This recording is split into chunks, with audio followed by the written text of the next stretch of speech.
आप देखिए इस वक्त की बड़ी खबर आप तक पहुंचा रहे हैं। उत्तराखंड में विधानसभा सत्र की शुरुआत हो चुकी है, तो ऐसे में सत्र का आज पहला दिन है। गैरसैंण में सत्र का आयोजन किया जा रहा है। सुबह 11 बजे से सत्र की कार्रवाई शुरू हुई है और कार्रवाई शुरू होते ही विपक्ष ने हंगामा कर दिया। सत्र के दौरान कांग्रेस का अमर्यादित व्यवहार सामने आया है। अब देखिए कांग्रेस नेताओं ने सदन की मर्यादा को तार-तार किया है। सदन को मुद्दों से भटकाने की विपक्ष की कोशिश नजर आ रही है। तो बड़ी खबर आप तक पहुंचा रहे हैं। चर्चा की वजह जो जगह है, कांग्रेस ने सदन को अखाड़ा बना दिया है और सदन में टेबल पटकी है, कागज भी साथ में फोड़े गए हैं। तो बड़ी खबर आप तक पहुंचा रहे हैं। विधानसभा की कार्रवाई में अमर्यादित व्यवहार कांग्रेस की तरफ से किया गया है। कांग्रेसी नेताओं ने सदन की मर्यादा को तार-तार किया है। सदन के मुद्दों से भटकाने की कोशिश की जा रही है विपक्ष की तरफ से। चर्चा की जगह कांग्रेस ने सदन को अखाड़ा बना दिया है। सदन में टेबल पटकी है, कागज फाड़े।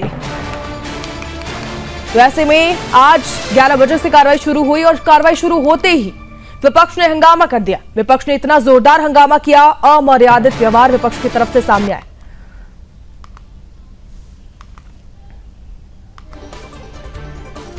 तो ऐसे में आप हंगामा देखिए किस तरीके से कांग्रेस की तरफ से अमर्यादित व्यवहार सामने आए हैं। कागज फाड़े गए हैं। मुद्दों को भटकाने की एक कोशिश सीधी नजर आती है। चर्चा की जगह कांग्रेस ने सदन को अखाड़ा बना दिया है। कोई मर्यादा ही नहीं देखी जा सकती क्योंकि सदन में पटकी टेबल।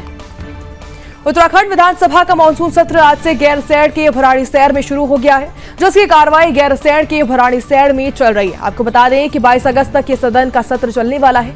इस सत्र में कुल 9 विधेयक भी पेश किए जाएंगे। तो ऐसे में आप देखिए विपक्ष की तरफ से किस तरीके से हंगामा किया जा रहा है। मर्यादित व्यवहार हम विपक्ष की तरफ से देख पा रहे हैं। कागज फाड़े गए हैं, सदन को अखाड़ा बना दिया गया है। तो ऐसे में ग्राफिक्स के जरिए आपको समझाते हैं कौन कौन से विधेयक आज पेश होने वाले हैं। 2025-26 के लिए अनुपूरक बजट आज पेश होगा। समान नागरिक संहिता विधेयक भी साथ में पेश होने वाला है। तो ऐसे में उत्तराखंड पंचायती राज संशोधन विधेयक भी पेश होगा। साथ ही उत्तराखंड बद्री केदार मंदिर संशोधन भी आज विधेयक पेश होने वाला है। उत्तराखंड धर्म स्वतंत्रता एवं विधि विरुद्ध प्रतिषेध संशोधन विधेयक भी आज पेश होने वाला है। साथ ही उत्तराखंड निजी विश्वविद्यालय संशोधन विधेयक भी आज 2025 पेश किया जाएगा। उत्तराखंड अल्प शिक्षा विधेयक 2025 भी आज पेश होने वाला है। साथ ही उत्तराखंड लोकतंत्र सेनानी सम्मान विधेयक 2025 भी पेश होगा। उत्तराखंड साक्षी संरक्षण विधेयक 2025 भी शामिल है इसमें। वैसे में 2025-26 के लिए अनुपूरक बजट आज पेश होने वाला है। तमाम जो विधेयक है वो आज पेश होंगे, जो हमने आपको बताया। समान नागरिक संहिता विधेयक इसमें शामिल है। उत्तराखंड पंचायती राज संशोधन विधेयक इसमें शामिल है। विपक्ष सरकार को पंचायती राज चुनाव और साथ ही अन्य मुद्दों पर घेर रही है, जबकि सरकार ने भी विपक्ष के हमले का जवाब देने और कांग्रेस पर पलटवार करने की पूरी रणनीति बना दी। सुबह 11 बजे से कार्रवाई की शुरुआत हुई, लेकिन कार्रवाई शुरू होते ही विपक्ष ने हंगामा करना शुरू कर दिया। विपक्षी दलों ने सरकार को घेरते हुए नारेबाजी की।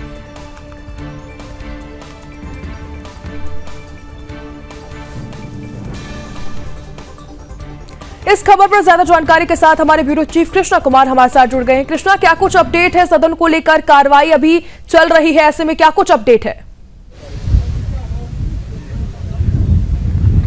बिल्कुल दिव्या, देखिए सुबह सदन की कार्यवाही 11 बजे शुरू हुई है, लेकिन सदन की कार्यवाही शुरू होते ही कांग्रेस के विधायकों ने अमर्यादित व्यवहार जो है वो सदन के अंदर दिखाया है। कई विधायकों ने कागज फाड़े तो कईयों ने कुर्सी और टेबल पटकते हुए वो सदन के अंदर ही दिखे। कांग्रेस विधायकों का ये चेहरा और अमर्यादित व्यवहार जो है वो लगातार देखने को मिलता रहता है, क्योंकि आज जिस तरह से विधानसभा सत्र की शुरुआत हुई, जिसमें कई अहम विधेयकों को पारित करना है और शाम 4 बजे अनुपूरक बजट भी जो है वो पेश होना है, जिसके लिए सरकार पूरी तरीके से तैयार थी। लेकिन विपक्ष के हंगामे के बीच सत्र को 10 मिनट बाद ही कुछ देर के लिए स्थगित करना पड़ा था। लेकिन अब जो है सत्र की कार्यवाही फिर से शुरू हो चुकी है। दिवंगत विधायक मुनि देवी को जो है वो श्रद्धांजलि अर्पित जो है वो अभी करी जा रही है। अब से कुछ देर बाद मुख्यमंत्री पुष्कर सिंह धामी कुछ विधेयक जो है, चाहे हम यूसीसी कानून की बात करें या अन्यों की बात करें, वे पटल पर रखेंगे और पंचायती राज मंत्री जो है वो अपने पंचायती विभाग से जुड़े कुछ संशोधन के लिए जो विधेयक कैबिनेट से पास हुआ था उसको पटल पर रखेंगे। इसके साथ ही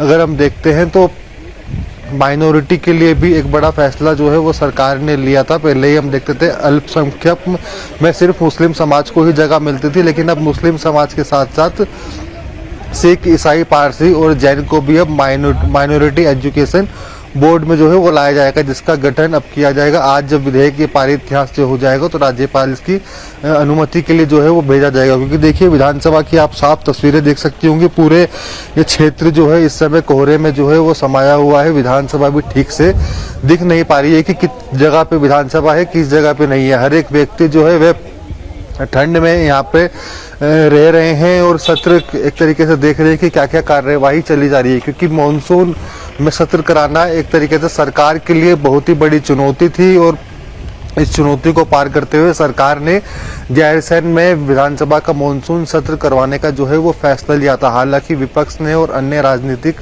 दल ने जो है वो लगातार इसका विरोध भी किया कि यहाँ पे इस समय सत्र करवाना जो है वो बिल्कुल भी सही नहीं, लेकिन सरकार ने चुनौतियां मानते हुए उनको पार करते हुए सत्र का यहाँ पे आयोजन किया है। और 4 दिवसीय का जो है ये सत्र उत्तराखंड के गैरसैंण में चलेगा। अब विपक्ष भी लगातार सरकार को जिस तरीके से रणनीति बना चुका है सरकार को घेरने की, सदन के अंदर जहां विपक्षी विधायक सरकार को घेर रहे हैं तो वहीं सदन के बाहर राजनीतिक दल जो है प्रदर्शन करके अपनी अपनी मांगों को लेकर सरकार को घेरते हुए दिख रहे हैं। दिव्या, बिल्कुल हम देख रहे हैं कि विपक्ष की तरफ से हंगामा किया जा रहा है, कागज से फाड़े जा रहे हैं, तो हम देख सकते हैं कि मुद्दा भटकाने की कोशिश हो रही है। कृष्णा,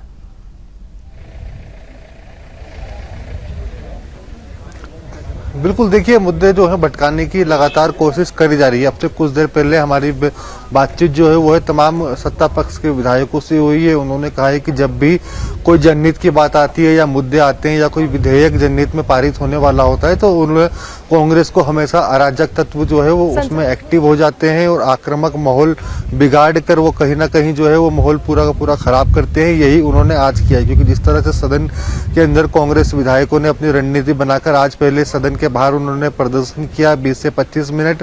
उसके बाद जब वो सदन के अंदर गए तो वहां पे भी वो प्रदर्शन करने से और सरकार का विरोध करने से पीछे नहीं उठे। सबसे पहले विरोध इसका काजी निजामुद्दीन विधायक जो मंगलोर से आते हैं उन्होंने शुरू किया, जिसके बाद से अन्य विधायक भी भड़क उठे। तो किसी ने जो कागज उन्हें दिए जाते हैं वो फाड़े। मैं आपको अभी रोकना चाहूंगी। सबसे पहले हम आपको सुनाते हैं संसदीय कार्य मंत्री गणेश जोशी क्या कुछ कह रहे हैं, पहले वो आप सुन लीजिए। पंचायत के रूप में उन्होंने उन क्षेत्रों में इतना काम किया था, खाली एक संदेश देना था और वहाँ से विजयी हुई। और उसके बाद मुझे एक घटना याद आती है। थराली के कई परिवार मेरे विधानसभा क्षेत्र बापू नगर में रहते हैं और एक सुरेंद्र कनेरी जी का परिवार थराली में था, अभी वो जिला पंचायत सदस्य बन गए हैं।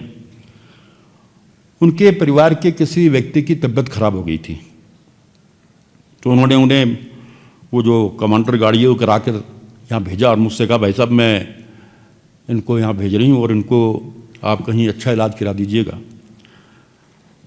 और मैंने सिनर्जी अस्पताल में उनको एडमिट कराया और बाद में चेकअप हुआ तो ऐसा कोई गंभीर बीमारी नहीं थी। तो उनका करीब 14-15 हज़ार रुपये का बिल था। तो मुझसे कहने लगे भाई साहब उनसे कोई बिल मत लेने देना। और तो मैंने खैर कमल को फ़ोन किया सिनर्जी में, तो उसने खैर बिल नहीं लिया। और उसके बाद देखिए उनकी महानता, वो जब वहाँ से यहाँ आई तो मेरे घर पर आई तो मैंने चाय वाय पिलाई। मैंने कहा बहन जी और कैसे मेरे को क्या नहीं भाई साहब मैंने आपके वो मुझे बताया कि उसका इतना बिल था, तो मैंने उनको बताया बहन जी वो बिल तो वहीं से माफ़ हो गया था। तो कहने का तात्पर्य यह है कि वो अपने क्षेत्र की जनता के प्रति कितनी चिंतित रहती थी कि वहाँ से गाड़ी कर कर उन्होंने उसको वहाँ भेजा, उसके इलाज के लिए मुझसे कहा। तो हमें उनसे सीखने को मिलता है। तो इस अवसर पर मैं उस महान शख्सियत को अपनी ओर से श्रद्धासुमन अर्पित करता हूँ और ईश्वर से प्रार्थना करता हूँ कि उनके परिवार को इस असीम दुख को बर्दाश्त करने की शक्ति प्रदान करे। ओम शांति शांति। माननीय सदस्य भरत चौधरी जी।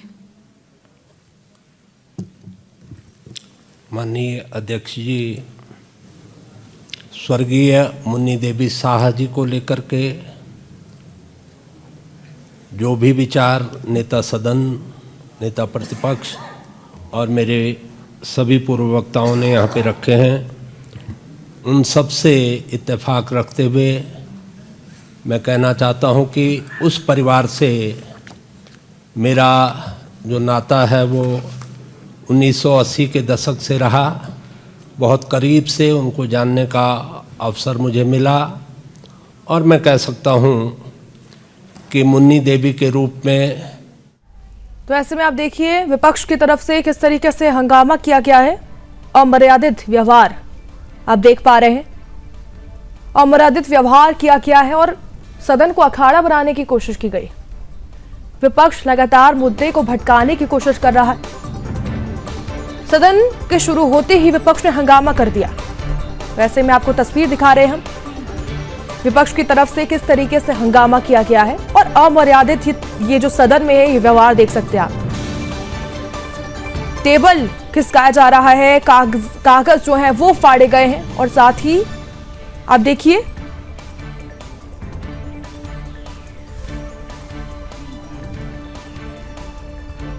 इसी बीच सीएम धामी ने भी सदन को संबोधित किया है। सीएम धामी ने क्या कुछ कहा है वो आपको सुनाते हैं। जिला पंचायत अध्यक्ष के रूप में अपनी राजनीतिक यात्रा शुरू करते हुए वर्ष 2018 में अपने पति थराली विधानसभा के सदस्य स्वर्गीय मगन लाल शाह जी की असामयिक मृत्यु के पश्चात उन्होंने केवल अपने परिवार को संभाला बल्कि अपने पति के सपनों को भी राजनीतिक क्षेत्र में आगे बढ़ाने का काम, सामाजिक क्षेत्र में आगे बढ़ाने का काम उन्होंने भली भांति किया।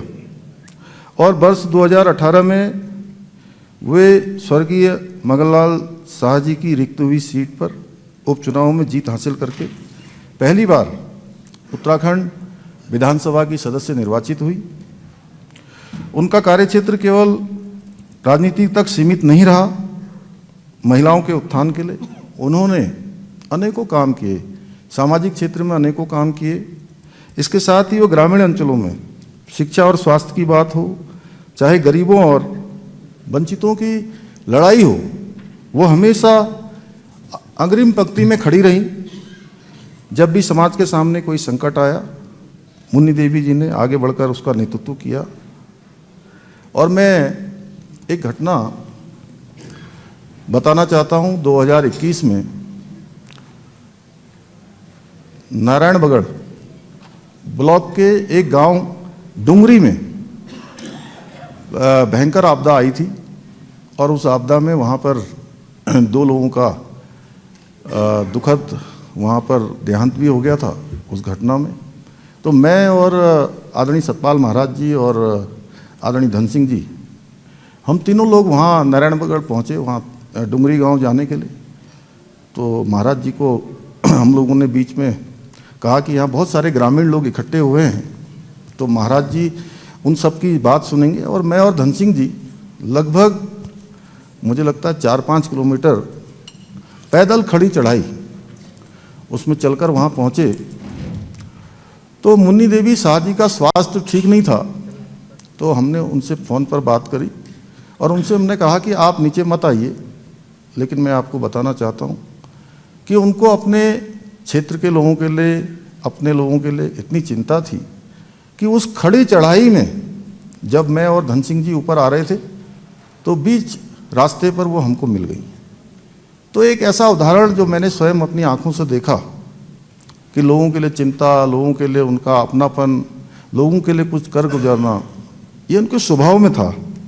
वो जनता से सीधा संवाद करने में विश्वास करती थी। यही कारण था कि सभी लोग उनको अपने परिवार का हिस्सा मानते थे।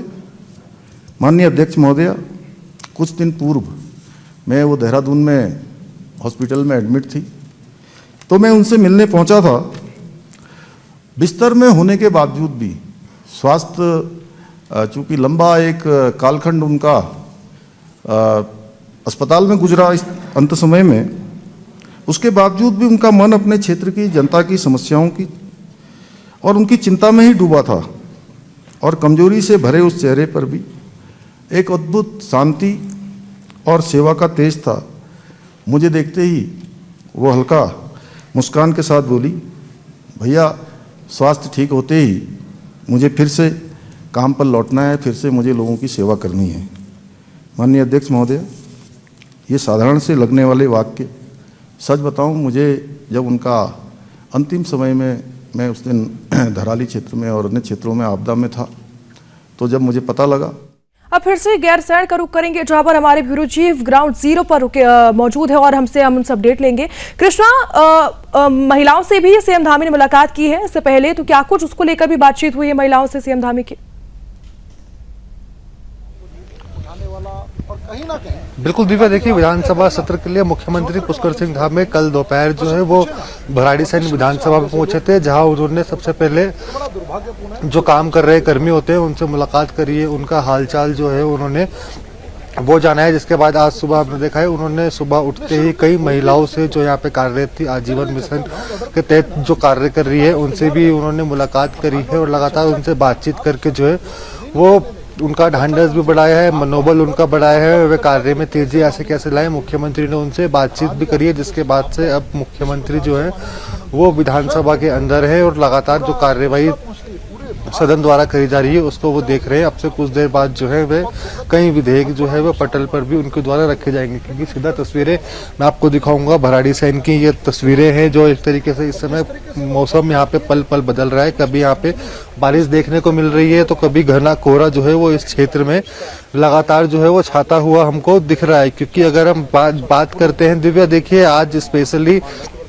जो मेन जो विधेयक रखा जाएगा वो यूसीसी को लेकर भी संशोधन उसमें होना है, क्योंकि कई जब हमने देखा था यूसीसी लागू हुआ था तो उसमें सरकार ने एक नियम ला दिया था कि जो भी लिव इन रिलेशनशिप में कपल रहते हैं तो उनको अपना रजिस्ट्रेशन करवाना जो है वो अनिवार्य होगा। तो इसका विरोध जो है वो उत्तराखंड में काफी ज्यादा देखने को मिला है। अब उसमें उम्मीद जताई जा रही है कि जो लिव इन रिलेशन का जो प्रावधान था उसको जो है वो अब कैंसिल कर दिया जाएगा। और ज्यादा बातचीत के लिए लगातार देखिए एक के बाद एक यहाँ पे विधायक भी जो है स्वयं जो है वो मौजूद दिखाई दे रहे हैं, चाहे हम विपक्षियों की बात करें चाहे हम सत्ता पक्ष के विधायकों की बात करें। क्योंकि शुरुआत में हमने जिस तरीके से देखा कि सदन की कार्यवाही शुरू हुई है, विपक्षी विधायकों ने जिस तरीके से हंगामा अंदर काटा है, वो एक तरीके से पूरा अमर्यादित व्यवहार उन्होंने सदन के अंदर जो है वो दिखाया है, जिसकी भी विरोध एक तरीके से भारतीय जनता पार्टी के विधायक भी करते हुए दिख रहे हैं और अन्य लोगों को जब ये बात पता चल रहा है। क्योंकि सरकार जब आपदा पीड़ितों की मदद करने के लिए मानसून सत्र का उन्होंने आयोजन किया है और आपदा पीड़ित जैसे धराली में भी आपदा आई थी तो उनके लिए भी कई प्रावधानों पर बातचीत जो है वो करनी थी कि किस तरीके से आपदा प्रभावित क्षेत्रों में लोगों की मदद की जाए। लेकिन उन सब बातों को दरकिनार करके कांग्रेस पार्टी ने सिर्फ जो है वो चुनाव का मुद्दा उठाया, वोट चोरी का मुद्दा उठाया, जो लगातार ही एक तरीके से हंगामा करती हुई पिछले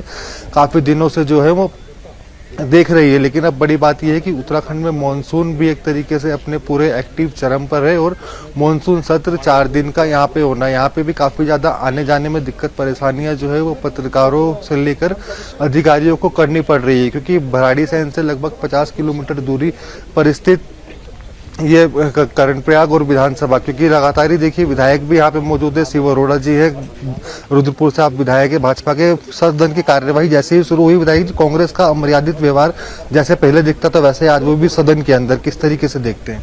देखिए, विधानसभा सत्र बहुत महत्वपूर्ण है लोकतंत्र के लिए।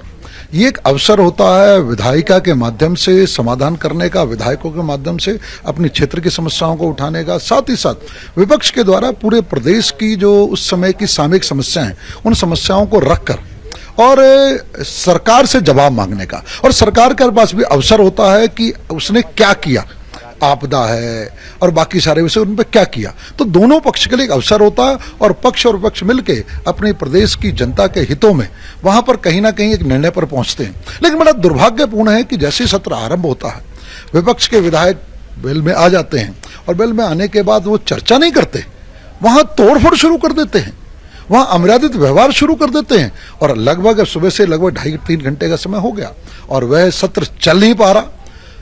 यहाँ पर विधायक आता है अपने क्षेत्र की उन मूलभूत समस्याओं को उठा के सरकार से समाधान कराने के लिए, और वही अवसर नहीं मिला, प्रश्नकाल ही नहीं चल रहा। प्रश्नकाल एक अवसर था सभी विधायकों के लिए कि वो अपनी समस्याएं रखकर अपनी विधानसभा क्षेत्र के लोगों के लिए कहीं ना कहीं इस विधानसभा के माध्यम से अपने क्षेत्र की समस्याओं का समाधान करें, अपने क्षेत्र की विकास योजना में। वो अवसर उन्होंने छीन लिया। साथ ही अमर्यादित व्यवहार की ये पराकाष्ठा थी कि वहां तोड़फोड़ कर दी गई। ये गैरसैंण का पहला डिजिटल विधानसभा का सत्र है और उस डिजिटल विधानसभा के सत्र में दुर्भाग्यपूर्ण उनके द्वारा इतना अमर्यादित व्यवहार किया जाता है कि जब माननीय नेता सदन अपना वक्तव्य देने के लिए आते हैं तो उन्हें दूसरी जगह पर जाकर अपनी सीट से वहां से उस माइक से बोलना पड़ता है। एलओपी आदरणीय यशपाल आर्या जी, उनका अपना माइक नहीं चल रहा, उन्होंने अपने माइक भी तोड़ दिए, तो उनके माइक टूट गए, अपने जो है नेता सदन के माइक टूट गए। वहां पे प्रॉपर्टी, विधानसभा अध्यक्ष बार बार कहती हैं ये संपत्ति जनता की संपत्ति है, ये संपत्ति जनता की संपत्ति से बनी है, इन सुविधाओं के लिए बहुत बड़े संसाधन लगे हैं, इन सुविधाओं के तोड़फोड़ अमर्यादित तरीके से, सड़क छाप तरीके से नहीं होनी चाहिए। लेकिन विपक्ष उस बात को नहीं सुनता। तो मुझे लगता है विपक्ष को अगर कोई भी विषय है तो सरकार तैयार बैठी है, सरकार जवाब देने को तैयार है, लेकिन सरकार के साथ वहां प्रश्नोत्तर करना चाहिए, सदन चलने देना चाहिए, सदन में प्रश्न रखे ना, अगर कोई कानून व्यवस्था पर रखे सरकार जवाब देगी। और सबसे बड़ी बात, ये समय आपदा का, धराली, हरसिल, हर क्षेत्र में आपदा आई हुई है। उस आपदा के समय में विपक्ष का ये सबसे बड़ा दायित्व बनता है इस प्रदेश की जनता के लिए, उस आपदा को लेकर सरकार को कटघरे में खड़ा करे और सरकार उसका उत्तर देगी कि किस प्रकार से माननीय मुख्यमंत्री पुष्कर सिंह धामी जी के नेतृत्व में आपदा, इतनी बड़ी आपदा आने के बाद 24 घंटे के अंदर माननीय मुख्यमंत्री स्वयं वहां पहुंचते और स्वयं पहुंच के किस प्रकार से आपदा के जितनी भी राहत कार्य हैं उनका नेतृत्व करते हैं, जिसकी चर्चा पूरे भारतवर्ष में हो रही है कि इतनी तेजी से इतनी बड़ी आपदा और प्रदेशों में भी आई है, सबने देखा, लेकिन माननीय मुख्यमंत्री स्वयं लीड करते हुए जैसे नजर आते हैं, तो निश्चित रूप से उन्हें आपदा पर प्रश्न करने चाहिए, आपदा पर सुझाव देने चाहिए, आपदा पर प्रश्न लगा और सरकार को जो अभी तक किया वो दिखाने के साथ साथ विपक्ष से एक संवाद करके एक देश प्रदेश की जनता के लिए हम आपदा के समय में क्या सुविधा दे सकते हैं, उनके कष्टों को कैसे दूर, ये होना चाहिए। वहां पर वो अमर्यादित व्यवहार करके सत्र को बिल्कुल 1 मिनट के लिए चलने नहीं दे रहे, तो निश्चित लोकतंत्र के लिए ठीक नहीं है। मेरी विपक्ष लगातार विधायक जी हम देख रहे हैं कि किस तरीके से विपक्षी सदन के अंदर हंगामा कर रहे हैं, अमर्यादित व्यवहार दिखा रहे हैं, लेकिन इस मानसून सत्र से जनता क्या कुछ उम्मीद रखे, क्योंकि नए जो विधेयक है यूसीसी में संशोधन, जबरन धर्मांतरण और सरकार के द्वारा मेरी जानकारी में 10 विधेयक लाए जाने वाले हैं। 10 विधेयक इस समान नागरिक संहिता से लेकर और जैसे कहते हैं लोकतंत्र सेनानियों के हितों के लिए विधेयक है, अल्पसंख्यक जो शिक्षक संस्थान है उनके लिए विधेयक है, ऐसे बहुत लोक जल कल्याण विधेयक माननीय मुख्यमंत्री के नेतृत्व में लाए जाने वाले हैं। लेकिन सत्र ने तब भी सरकार अपना काम करेगी। सरकार, मुझे पूरा विश्वास है, सरकार उन सब विधेयकों को उत्तराखंड की जनता के हितों में लाएगी, अपने विधायकी काम को पूरा करेगी, लेकिन विपक्ष को भी अपने दायित्व का निर्वहन करना चाहिए और लोकतंत्र के और इस विधानसभा सत्र के महत्व को समझना चाहिए। बिल्कुल। तो दिव्या देखिए, ये हमारे साथ रुद्रपुर से विधायक शिव अरोड़ा जी थे, जिन्होंने सुदर्शन न्यूज से बातचीत करी है और बताया कि किस तरीके से सदन के अंदर विपक्षी विधायकों ने अमर्यादित व्यवहार दिखाया है। कृष्णा, हमारे साथ जुड़ने के लिए धन्यवाद।